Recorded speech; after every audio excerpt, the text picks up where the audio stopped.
everything. Right. I want you to preserve the right of us to fight under the United States Constitution and resolve our differences, regardless of what they are. I wasn't there to call this one a communist or call this one a fascist or this one something else. I was there to preserve my rights under the U.S. Constitution and preserve the Constitution. And I told the people, I said, now I want you to make certain that this is done. I want you to make sure that no bills come out of the committees until the Constitution is safe. I went to each one in the House of Representatives. I didn't have to go to all of them because by the time I'd gone to 4 or 5, the word had gotten around. There's a guy in the building. And they were waiting for me. I walked in and they said, I'm for you. And just like that. That was the first day. The second day I went to the state Senate. The senators knew I was there. And there'd be several senators talking in a little cluster. And I'd come walking up, and they would go to their offices, literally, and wait. Now, you're talking about senators where it takes you weeks to get an appointment with them. Nonsense. There was a guy in the building who wouldn't put up with any crap, who was there on his own behalf. Not belligerent, just a guy who said, I want to talk to you. Here's what I want. Not going to take a lot of their time. I want your vote. I only had one guy refuse, and I called him a jackass. I really did. His name, I won't tell you his name because he voted for us. Well, that was the second day. I went back to West Palm Beach. The people said, how do you think you did? And I said, well, this is a done deal. Monday morning, the first vote out in the House was on the rescission of the call for a convention. It was a unanimous voice vote.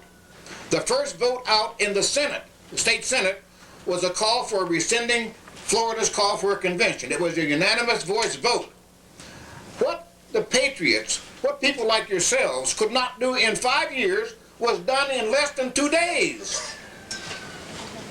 Now, at that moment, some of you, as I said, may have been involved in this fight to prevent this call for a convention. Some of you may have been involved, but you might have noticed something, that this call for a convention evaporated overnight.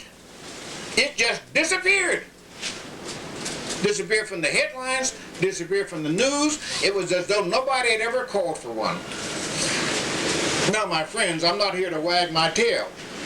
What I'm here to tell you is that the reason it disappeared was not because of what I did, but because of what I threatened to do. The method I was using was going to result in the exposure of the conspiracy. And that is the one thing they're afraid of. So what they did was pull back the horns and made it disappear. Let me say that again. The method that I was using threatened to expose the conspiracy. It threatened to expose them. And that is the only thing they're afraid of. To prevent the exposure, they just killed their call for a convention. Oh, they'll resurrect it 10 years from now, that's for sure. Because guys like me are getting old. And the younger people don't even know what the Constitution is. So what is going to be done is up to us. And I want you to remember and keep it in mind that the only thing they're afraid of is exposure. Now, mind you, it's not a case of going around and telling people, hey, look what they're doing, hey, look what they're doing. That's not exposure. And you can do that all day long and nothing will happen. But in their minds, you have to create a situation where if they take another step, people will see what it is they're doing.